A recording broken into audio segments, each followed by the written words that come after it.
நமஸ்தே குட்டீஸ், நம்மளோட குட்டி ஹிந்தி லேர்னர் சேனலில் நம்ம இன்னைக்கு பார்க்க போகிறது प्रवीण पूर्वक सेकंड पेपरல 4th एक्सरसाइज किसी एक कहानी का सारांश लिखकर उसकी विशेषताओं पर प्रकाश डालिए. அதில் நம்ம இன்னைக்கு பார்க்க போகிற கஹானி मेरी पत्नी. फर्स्ट कहानीकार का परिचय. मेरी पत्नी कहानी तेलुगु के प्रसिद्ध हास्य कहानीकार श्री मुनि माणिक्यम नरसिंह राव द्वारा लिखी गई है. अद मेरी पत्नी அப்படிங்கிற இந்த கதை தெலுங்குல ஒரு ஃபேமஸான ஒரு நகைச்சுவை ரைட்டர் முனி மாணிக்கம் நரசிம்மராவ் அவங்களால எழுதப்பட்ட கதை. पारिवारिक जीवन और आंध्र की नारी के यथार्थ चित्रण में वे विशेष रूप से प्रसिद्ध है. அதாவது இவங்க ஃபேமிலி கதை எழுதுறதுலையும் அது மட்டும் இல்லாமல் ஆந்திராவில் ஒரு பெண்களோட யதார்த்தமான வாழ்க்கை எப்படி இருக்கும் அப்படிங்கிறதையும் இவங்க ஸ்பெஷலாக சித்தரிக்கிறாங்க. அதில் இவங்க இந்த ரைட்டர் ஃபேமஸானவர்.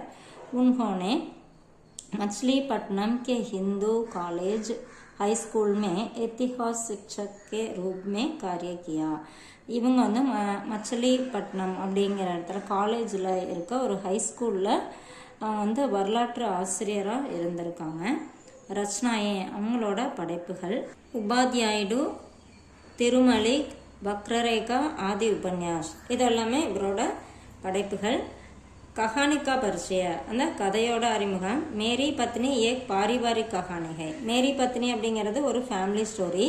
பதி பத்னி கே பீச் கி ய கஹானி சாமானிய ஜனதா கி கஹானி है. அதாவது ஹஸ்பண்ட் ஒய்ஃபுக்கு இடையில நடக்கிற ஒரு சாதாரண மக்களுடைய கதை.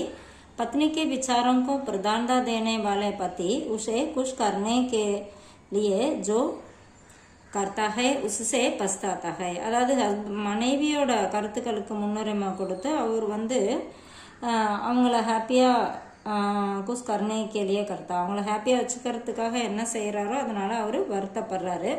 பத்னி உசே சந்தேக திருஷ்டிஷே தேக்தி ஹை. ஒய்ஃப் இவரை ஒரு சந்தேக பார்வையோட இருக்காங்க. அந்தமே சச்சாயி ஜான்கர் வகு குத்ஹி துக்கி ஹோ ஜாத்தி ஹை. ஆனால் கடைசியில் உண்மை தெரிஞ்சதுக்கப்புறம் அவங்க தானே வருத்தப்படுறாங்க. யாத்ராக்கு தயாரி அதாவது பிரயாணத்துக்கு தயாராகுது. கஹானிக்கு शुरुआत में कांदम का पति यात्रा पर जाने की तैयारी करता है. இதில் அந்த அவங்களோட பேர் அவங்க ஒய்ஃபோட பேர் காந்தம். அவங்க ஹஸ்பண்ட் ஸ்டார்டிங் அந்த கதையோட ஸ்டார்டிங்கில் காந்தமோட ஹஸ்பண்ட் ஒரு பிரயாணத்துக்கு தயாராகிறாரு. कांदम उसके कपड़े तैयार करते हैं और हर दिन कपड़े बदलने की बजाय 2 दिन एक ही कपड़ा पहनने की सलाह देती है. இவங்க காந்தம் என்ன பண்ணுறாங்க, ஹஸ்பண்டை டெய்லி ட்ரெஸ்ஸு மாற்றுறதுக்கு பதிலாக 2 நாளைக்கு ஒரு ட்ரெஸ்ஸை யூஸ் பண்ணுறதுக்கு அவங்க ஐடியா கொடுக்குறாங்க, एडवाइस பண்ணுறாங்க. पेटी ना होने के कारण वह कपड़े बेडिंग में ही रख देती है. அதாவது முன்னாடிலாம் துணிமணி எடுத்துகிட்டு போகிறது ஒரு பெட்டி வச்சுருப்பாங்க. அந்த பெட்டி இல்லை அப்படிங்கிறதுனால அவங்க என்ன பண்ணுறாங்க, இப்போ துணி துவைக்கிறவங்களாம் ஒரு மூட்டை மாதிரி கட்டி எடுத்துகிட்டு போகிறாங்க இல்லையா, அந்த மாதிரி அவங்க அதில் வச்சு தராங்க. போர்வை இதை மாதிரிலாம் வச்சு அதில் இந்த துணிமணியை வச்சு கட்டி தராங்க. पति राजमहेंद्र जाकर शेषम्मा से मिलना और फिर नरसराव पेट में बेटी से मिलने का अपना कार्यक्रम बदलना नहीं चाहता.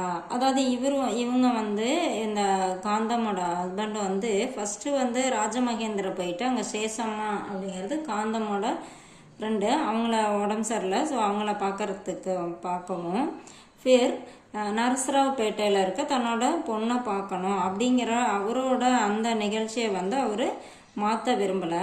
காந்தம் உசே பகலே he loud Aney our come paise லே ஜானேக்கு சலாக் தேத்திகே. ஆனால் காந்தம் என்ன பண்ணுறாங்க, நீங்கள் அத்தனை நாளாக இருக்க வேணாம், நீங்கள் முன்னாடியே வந்துடுங்க, பைசாவும் கம்மியாக எடுத்துகிட்டு போங்க அப்படின்னு அவருக்கு அட்வைஸ் பண்ணுறாங்க. लेकिन वह उसकी बात नहीं मानता और 25 रुपये लेकर यात्रा पर निकल जाता है. ஆனால் இவர் என்ன பண்ணுறாரு, அவங்க சொல்கிறத கேட்கல. இவங்க ஒரு 25 ருபீஸ் வாங்கிட்டு பிரயாணத்துக்கு கிளம்பிடுறாங்க. வச்சத் அவர் வாபசி.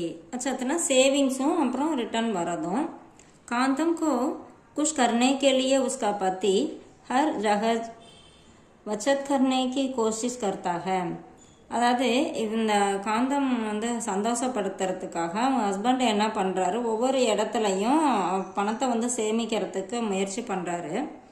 शेषम्मा से मिलकर लौटते समय वह रास्ते होटल में 4 आने का भोजन कर 2 आने பச்சாத்தா ஹை. அதாவது இவர் வந்து அந்த சேஷம்மா வந்து பார்த்துட்டு திரும்பி வரும்போது அங்கே வழியில் ஒரு ஹோட்டல், அதாவது சீப்பாக கிடைக்கிற மாதிரி ஃபுட் எடுத்துக்கிறாரு. 6 ரூபாய்க்கு சாப்பிட்ற ஃபுட்டை 4 ரூபாயில் எடுத்துக்கிட்டு அங்கே வந்து 2 ரூபாய் அவர் வந்து சேவ் பண்ணுறாரு.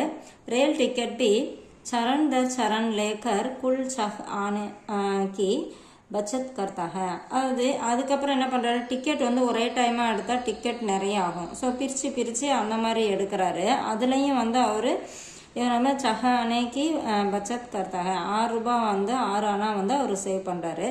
லேக்கின் அந்தமே உசே தூசரே ஹி தின் கர் லவுட் ஆனா படுத்தா ஹை. ஆனால் அவர் வந்து இந்த மாதிரி இறங்கி ஏறி இந்த மாதிரி வரும்போது லேட் ஆயிடுது. ஸோ அடுத்த நாளே அவர் வீட்டுக்கு வர வேண்டியதாயிருது. என்ன காரணத்தால் வராது அப்படிங்கிறத பார்க்கலாம். कांतम का दुख, कांतमोட दुखम अपने पति को दूसरे दिन ही वापस पाकर कांतम चिंतित हो जाती है. அவர் என்ன அடுத்த நாளே வந்துட்டாரே அப்படிங்கிறதுல சரி என்ன பிரச்சனையோ என்னன்னு தெரியலையே அப்படிங்கிற மாதிரி அவங்க கவலைப்படுறாங்க. उसके हाथ में बेटिंग को नहीं देकर उसका दुख और भी बढ़ जाता है. அவங்க கையில் வந்து அந்த துணி மூட்டை இல்லை. ஸோ அதை பார்த்தோன்னே அவங்களுக்கு இன்னும் கொஞ்சம் வருத்தம் வந்து அதிகமாகுது. कांतम का पति उसे सांत्वना देता है कि उसके मित्र के घर में बेटिंग है, वापस मिल जाएगा. அதாவது அவர் என்ன சொல்கிறார், அந்த துணி மூட்டை வந்து என்னோட ஃப்ரெண்டு வீட்டில் இருக்குது, அது கிடச்சிரும் அப்படின்னு சொல்லி அவங்க மனைவி வந்து அமைதிப்படுத்த முயற்சி பண்ணுறாரு. சச்சி கஹானி, உண்மையான கதை என்ன அப்படின்னா, कांतम के पति बताते हैं कि केकलूर स्टेशन पर टिकट लेने के दौरान भीड़ में उनकी जेब कट गई और सारे रुपये चोरी हो गए. அதாவது காந்தமோட ஹஸ்பண்ட் வந்து கேக்லூர் ஸ்டேஷனில் வந்து டிக்கெட் எடுக்கும்போது இறங்கும்போது அந்த கும்பலில் வந்து அவரோட பேக்கெட்டை வந்து யாரோ எடுத்து காசை வந்து திருடிட்டாங்க. புலிஸ்மே ரிப்போர்ட் கராத்தே காடி சுக்கையே. அந்த போலீஸ் ஸ்டேஷனில் போயிட்டு ரிப்போர்ட் பண்ணலாம் அப்படின்னு பண்ணிகிட்டு இருக்கும்போது வண்டி வந்து கிளம்பிருச்சு. ராத் பித்தானே கேலியே மித்ரக்கே கர் கயே. அதாவது நைட்டை கழிக்கணும் இல்லையா, அதனால அவங்க ஹஸ்பண்ட் இது அவங்க ஃப்ரெண்டோட வீட்டுக்கு போகிறாரு. பருவக பந்த் மிலா, அவங்க வீடு வந்து க்ளோஸ் ஆயிருந்து, வீட்டில் ஆள் இல்லை.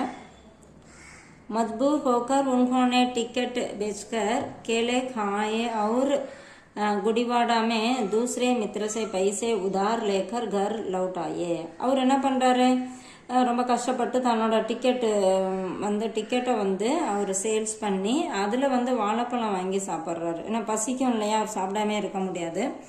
ஸோ வாழைப்பழத்துக்கு வந்து அந்த டிக்கெட்டை விற்றுட்டு அந்த காசில் வாழைப்பழம் வாங்கி சாப்பிட்டுட்டு அதுக்கப்புறம் குடிவாடாவில் இன்னொரு ஃப்ரெண்டுக்கிட்ட காசு வந்து கடன் வாங்கிட்டு வீட்டுக்கு திரும்பி வந்துடுறாரு. இதுதான் அங்கே நடந்திருக்கு. पति पर संदेह, हस्बैंड மேலே சந்தேகப்படுறாங்க. कांतम अपने पति के खोए कपड़े और बेटिंग को लेकर துக்கி ரக்தி ஹை.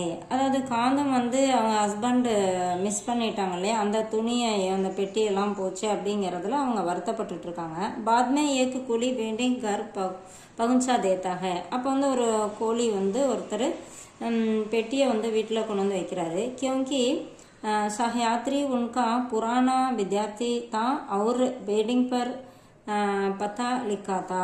ஆனால் இவர் எப்படி அந்த பெட்டி வந்துச்சு அப்படின்னா, இவர் கூட பிரயாணம் பண்ண அந்த சக பிரயாணி வந்து இவரோட பழைய ஸ்டூடெண்ட்டு. அது மட்டும் இல்லாமல் அந்த பெட்டியில் வந்து அட்ரஸ் எழுதியிருந்தது, அதனால கண்டுபிடிச்சி கொண்டு வந்துட்டாங்க. कांतम उसे खोलती है तो उसमें एक रेशमी साड़ी और चोली पाती है, जिससे वह पति पर संदेह करने लगती है. அதாவது இந்த பெட்டியை வந்து அவங்க திறக்கிறாங்க, அந்த மூட்டை இருக்குல்லையா துணி மூட்டை, அதை வந்து ஓப்பன் பண்ணும்போது அதில் ஒரு பட்டு சேலையும் ஒரு ப்ளவுஸும் இருக்குது. அதை பார்த்தோன்னே அவங்க ஹஸ்பண்டு மேலே அவங்களுக்கு சந்தேகம் வருது. तभी एक महाशय आते हैं और बताते हैं कि वह साड़ी उनकी बेटी की है, जो गलती से पेंटिंग पर ரஹ் கயி. அதாவது அப்போ வந்து ஒரு பெரியவர் ஒருத்தர் வராரு. வந்து அவர் என்ன சொல்கிறாரு, இந்த என்னோட பொண்ணோட சேலை வந்து சேலையும் ப்ளவுஸும் இதில் தெரியாதனமாக அதில் வந்து உங்கள் மூட்டையில் வந்துருச்சு அப்படின்னு சொல்லி நான் தெரியாமல் அதில் வச்சுட்டேன், அது உங்களுக்கு வந்துருச்சு அப்படிங்கிற மாதிரி வந்து சொல்கிறாரு. சச்சாயி ஜான்கர் காந்தம் கோ राहत मिलती है और वह अपने पति को प्यार से खिलाने पिलाने लगती है. அந்த உண்மை தெரிஞ்சோடனே அவர் வந்து வருத்தப்படுறாங்க. அவங்க மனைவி காந்தம் வந்து வருத்தப்படுறாங்க. அதுக்கப்புறம் ரொம்ப அன்போட தன்னோட ஹஸ்பண்டுக்கு உணவு பரிமாறுறாங்க அப்படின்னு சொல்கிறாங்க. இப்போ இதோட விசேஷதாயம் பார்க்கலாம். ஃபஸ்ட்டு கதாவஸ்து. இதோ கதை அம்சம் என்ன அப்படின்னா, மேரி பத்னிக்கு கஹானி பாரிவாரிக் கஹானிகை. இது வந்து ஒரு फैमिली स्टोरी. अपने पति से बेहद प्यार करने वाले पत्नी उसको किफ़ायत सिखाना चाहती है. இங்கே வந்து பியார் வரணும், அந்த வந்து இல்லை, அந்த பிடிஎஃப்ல வந்து அதை கரெக்ஷன் பண்ணி உங்களுக்கு போட்டுறேன். இது வந்து தன்னோட ஹஸ்பண்டுக்கு வந்து சிக்கனமாக எப்படி இருக்கணும் அப்படிங்கிறத அவங்க சொல்லி கொடுக்க விரும்புகிறாங்க. पत्नी को कुछ करने के लिए पति जो कुछ करते हैं उसे दुख भोगते हैं. தன்னோட ஒய்ஃபை வந்து சந்தோஷமாக வச்சுக்கிறதுக்காக அவர் நிறைய விஷயம் பண்ணுறாரு. அதில் வந்து அவர் துக்கத்தை தான், அதாவது அதில் கஷ்டத்தை தான் அனுபவிக்கிறாரு. पति पर संदेह करने वाली पत्नी अपने मन को कोसती है. அதாவது ஹஸ்பண்ட் மேலே சந்தேகப்படுற காந்தம் வந்து அப்புறம் பின்னாடி வந்து வருத்தப்படுறாங்க. கதாவஸ்து பாரிவாரிகை ருச்சிகர்கை. கதை அம்சம் வந்து ஒரு ஃபேமிலி ஸ்டோரி, ஒரு இன்ட்ரெஸ்டானதும் கூட அப்படிங்கிறாங்க. கதோப்கதன் डायलॉग. एक सफल कहानी के लिए कथोपकथन की ज़रूरत नहीं है. ஒரு நல்ல வெற்றிகரமான ஒரு கதைக்கு வந்து டயலாக் வந்து தேவையில்லை. लेकिन मेरी पत्नी कहानी में कथोपकथन सरल सहज होने के साथ साथ ருச்சிகர் भी है. அது ஆனாலும் இந்த கதையில் வந்து கதோப்பகதன், அதாவது அந்த டைலாக் வந்து ஒரு நார்மலாக ஒரு ஈஸியாக புரிஞ்சுக்கிற மாதிரி ஒரு इंटरेस्टाவும் இருக்குது அப்படிங்கிறாங்க. उद्देश्य. मेरी पत्नी कहानी का उद्देश्य परिवार में पति पत्नी के प्यार के साथ उनके विचारों पर प्रकाश डालना है. அதான் இந்த கதையோட நோக்கம் என்ன அப்படின்னா, ஒரு ஃபேமிலியில் ஹஸ்பண்ட் ஒய்ஃபுக்கு இடையில இருக்க உண்மையான அன்பு, அவங்களோட எண்ணங்கள் என்ன அப்படிங்கிறத வெளிப்படுத்துறது தான். அதை தான் இதில் சொல்லியிருக்காரு. பாஷா और शैली, லாங்குவேஜும் சொல்லியிருக்க அந்த ஸ்டைலும். மேரி பத்னி கஹானிக்கு பாஷா சரல் ஹை. இந்த கதையோட பாஷை லாங்குவேஜ் வந்து ஈஸியானது, शैली आकर्षक है. சொல்லியிருக்க விதமும் ஒரு அட்ராக்ஷனாக இருக்குது அப்படிங்கிறாங்க. வாத்தாவரன். மேரி பத்னி கஹானிக்கா வாத்தாவரன் பாரிவாரிக் है. மேரி பத்னி அப்படிங்கிற இந்த கதை வந்து ஒரு ஃபேமிலி சூழ்நிலையை சார்ந்தது. अर्ध शीर्षक. मेरी पत्नी नामक एक शीर्षक इस कहानी के लिए सर्वोचित है. மேரி பத்னி அப்படிங்கிற அந்த டைட்டில் வந்து இந்த கதைக்கு ரொம்ப सूटेबलाக இருக்குது அப்படிங்கிறாங்க. கஹானி கலா கி திருஷ்டி से मेरी पत्नी एक सफल कहानी है. கஹானி கலை அப்படின்னு பார்க்கும்போது என்னென்ன அம்சங்கள்லாம் இருக்கணுமோ அதையெல்லாம் நிறைஞ்சிருக்கிற ஒரு வெற்றிகரமான ஒரு கதை அப்படின்னு சொல்கிறாங்க. இது கொஞ்சம் ஷார்ட் பண்ணி கொடுத்துருக்கேன், உங்களுக்கு ரொம்ப யூஸ்ஃபுல்லாக இருக்கும்னு நினைக்கிறேன். தேங்க்யூ.